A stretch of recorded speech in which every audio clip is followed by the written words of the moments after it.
Today is the youngest day of the rest of your life. You could click off this video right now. You could go on another channel that focuses on preaching success and discipline all day, but you're gonna be missing something, and that thing is personal meaning. Having all the knowledge on how to be successful and being taught by these gurus is like having a training plan to make you the perfect Olympian. Now the plan is perfect, but it doesn't have value unless you actually know what that road looks like, and you have a path where you're willing and able to commit to it, because otherwise it stays a plan and not a reality. It doesn't have real value because anyone can figure out the plan, but the hard part is making it happen or making it a way of life. A lot of times I didn't even know what I wanted to do, how I wanted to enter the business world, or what my path was to success. I just keep watching side hustle after side hustle video. You'll find this online, but people love preaching what works for them specifically. Everyone loves showing the results. Hey, I made this much money on my e-commerce store. I made this much money stock trading.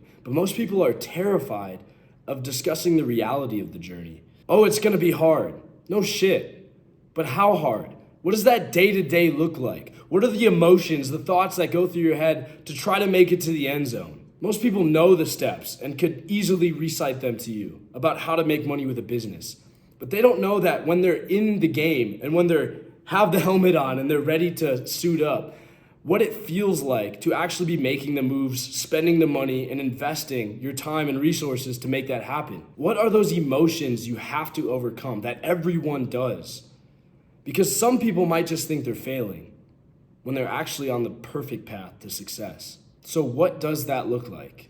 And what are the challenges that you'll face that mean you're on the right journey and not just on the path to failure like you may think? I'm gonna paint a picture of my journey, and I'm gonna describe and share with you guys what actually building a functional business looks like, what the time frame looks like, and what thoughts and feelings go through your head, and discuss the reality. Because here, painting a perfect picture doesn't just get you to the end zone.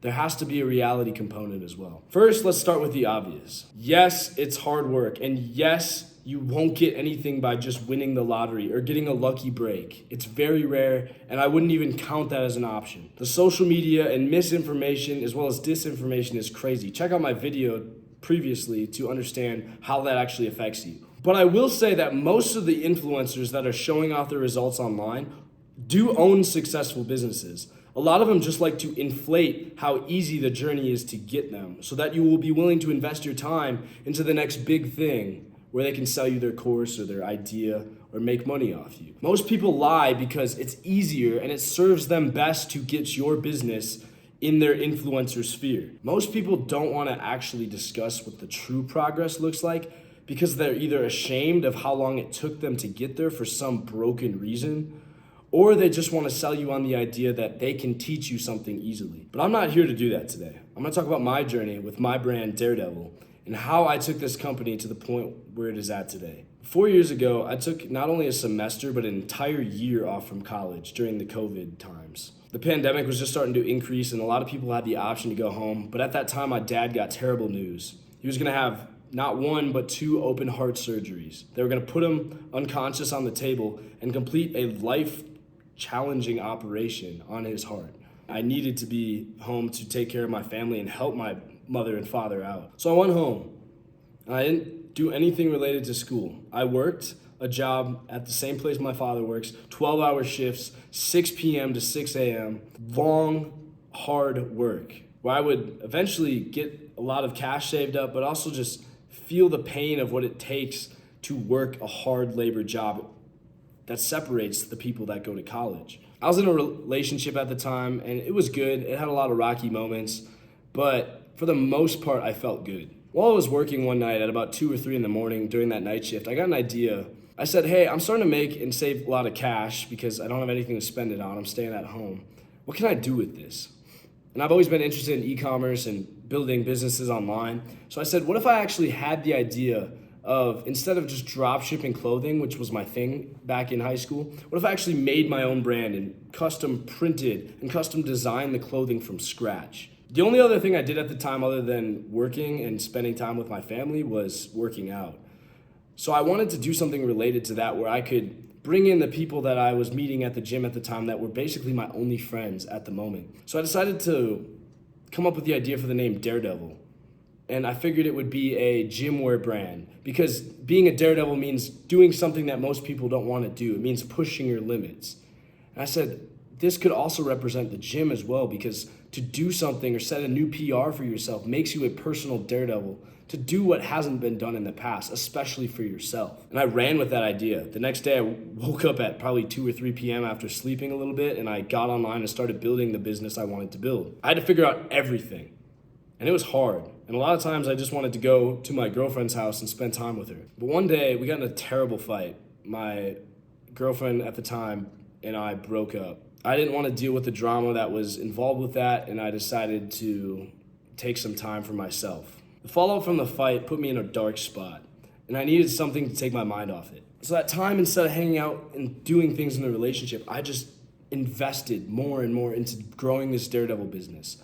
I wanted to succeed so bad to basically get back and show my ex I was doing well, regardless of what I said I was actually doing it for at the time. The results I was showing myself and other people online were real with my business. The growth I was having was real, but I was essentially just flexing my results so that I could show everyone around me, including my ex, that I was actually being successful and wasn't just wasting time at home. I wanted to show everyone that I was on the right track, even though my original track for college was thrown and skewed. My success with this business became the only thing I had. It was my lifeline to keeping my social credibility. And I didn't really know how to handle it.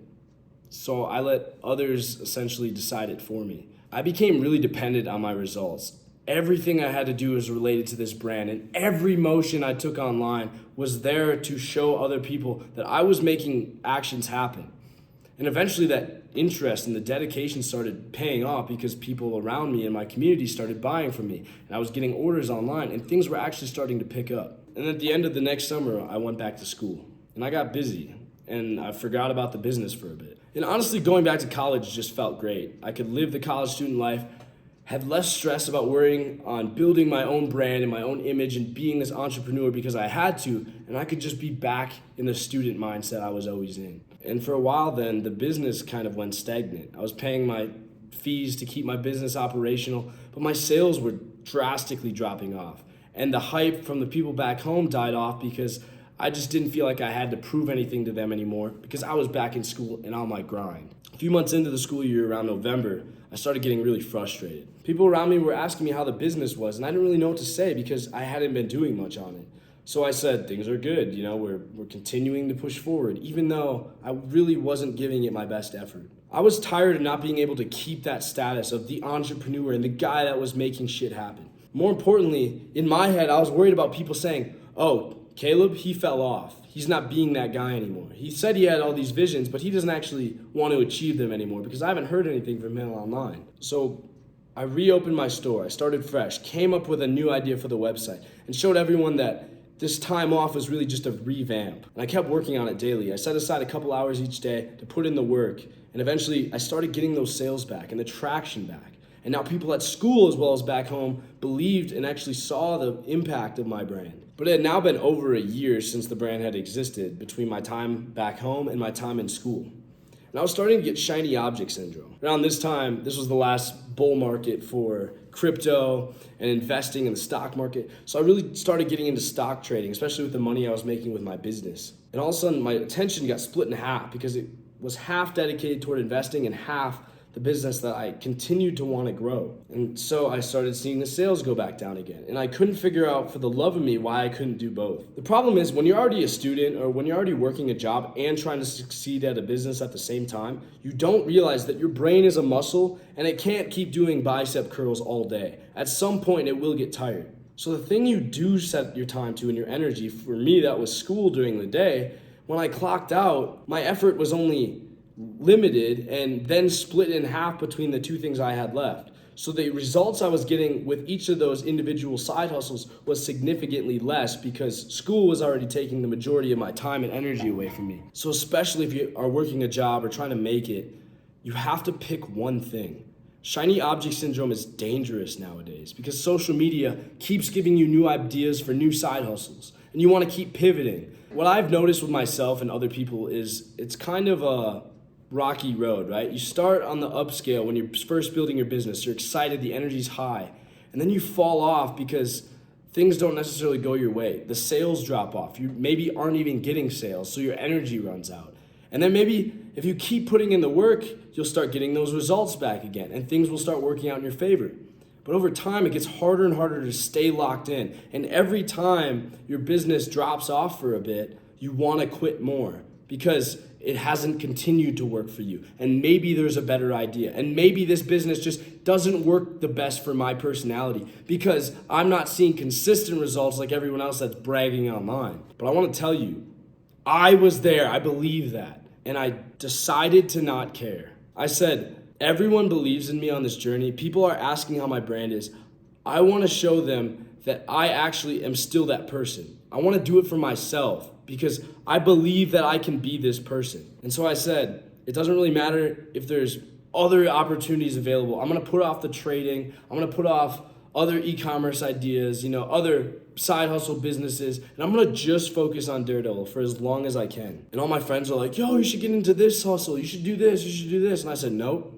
Daredevil is the one thing that I'm going to do to make myself who I am. You have to keep focus on these things. My last video just talked about focus and how hard it is, as well as some habits to increase the ability and put you in the 99 percentile of focusing where others just simply can't. Because that's what's so deadly nowadays. It's very hard. Every generation before you has done the same thing. And a lot of them haven't had the pressure of social media saying that this is actually the best side hustle or this is. And you're wasting your time if you're not in this. When your business starts falling off, you have to realize it's like the stock market or anything else in life. You're going to have good days, you're going to have bad. But you have to keep fighting through the bad days to see more consistent good days. And you also have to realize that bad days are just a perfect result of life. We wouldn't even recognize or have value for the good days if bad days didn't offset them. And they're always going to be the case. Some days your bad days are worse than others, especially when you're starting out, because you want to have good days and you want to be the entrepreneur that's successful. But a lot of times it's not going to be the case, and you're going to want to quit. You think you're doing something wrong because results aren't always working out in your favor. You're not always making money stock trading. You're not always getting the sales that you got last month, this month. I was reading about this study called The Role of Perseverance in Entrepreneurial Success, headed by Angela Duckworth, who's a PhD. Dr. Duckworth is a psychologist that has studied the impact of entrepreneurship and how that is matched with grit and perseverance. The study used a longitudinal approach, tracking a sample of entrepreneurs over time to assess their levels of perseverance and the correlation to business success. As you may have guessed, there's a correlation between pushing through the sucky days and seeing exponentially higher results on the back end. The results said that entrepreneurs who demonstrated the highest levels of perseverance were very likely to achieve business success, such as higher profits, faster growth, and longevity of their ventures. Most startups fail in 3 to 5 year period, but those who had strong characteristics of grit and focus, which I, again, broke down in my other video, made it past the 5 year point. And from there, since you're already outlasting most businesses, you're pretty much in the 1%, and it'll be easy for you to keep scaling because time is the biggest factor. Having focus only gets you so far, well, very important. You have to pick one thing and stick to it. Over the next year or so, I started getting brand deals with small gyms and sports teams to do bulk orders for Daredevil. And I started researching and coming up with my own material and own custom fabrics for products. I started getting smarter on how orders worked, how to maximize my margin, and how to communicate and get faster lead times with my shippers. I became an animal. I became crazy about this one thing. You want to think about the phrase, that guy. You want to be the blank guy. Think about someone like Mike Lindell, who's the owner and CEO of MyPillow. He's constantly talking about his brand, and he's constantly researching and putting his face out in front of the brand to show other people that he's serious about it. And that perseverance and focus on his one thing that he does has made him millions of dollars and put him in an ultimate position of success. You can be the guy that talks about rocks on YouTube or the guy that flips cars. But if you are so dedicated more than everyone else to that one thing, and you're willing to put the time and the hours in, even though it's gonna suck and you're gonna fail a lot of days, that's really it. And most people are gonna ask how your business is doing. A lot of people also won't. And the people that do care are gonna keep asking. But you shouldn't work for any of these people. You should work because the act of working makes you better. And you're not just building your business, you're building yourself. By getting stronger, by focusing better, by being able to outperform other people, you first catch up to the level of the top performers, and then you start succeeding in your area of business when you're at that elite tier level. So the first year or year and a half or 2 years or whatever it may be, when you're starting out with your startup, I want to tell you that you're not necessarily just building your business. You're building your ability to work on your business and your knowledge of the product. And if you stick with it, time will pay off in multitudes. What I found talking to a ton of entrepreneurs is the type of business doesn't really matter. You could be an Amazon wholesaler. You could be a Shopify owner. You could be a stock trader. You could invest in laundry machines. It could be anything. But I've noticed that actual earnings and profit margins and the ultimate success of the business as a whole is mainly linked to time. You may think this business idea earns you slightly higher profit, but it's not really gonna matter in the long run because over the course of multitudes, all profit is essentially going to be exponentially increased with time and experience. So anything can make you rich, anything can make you wealthy. You just have to be willing to do the work that other people aren't. When you stop looking, you'll realize how happy you are with what you already have in front of you. Because all the other ideas and all the other success you see are just other people getting there with time before you because you haven't made it to that point yet in time and on your timeline. Everything else that's stopping you or hitting you on those failed days is just in your head. To close out this video, I want to offer one thing. Your success is limited right now. It's limited by you thinking that you can't escape the matrix, that you can't be that person. But actually, you already have the answer to getting out. It's whatever idea you have that you want to commit yourself to. You just aren't willing to realize that that's actually your path to freedom. I've said that God has given us the ability to do whatever we want at the cost of labor. We don't need anything else. We don't need extra startup money. We don't need extra knowledge. We just have to be willing to go out there and work to do it. And all the other results will come if you do. I'm gonna meet with somebody that has a business story or a path to success that they are willing to share in the comments of any of the social medias you're seeing this on. If you guys subscribe to me, and especially like this video and other videos, I'm gonna be more willing to pick up your story and meet with you guys on a Zoom call and talk about where your journey has taken you and maybe some possible paths forward. But changing your life for the better is easier than you think. Just being here and just committing yourself to wanting to learn more is the best way to start. I'll see you guys next time. Thank you for staying with me.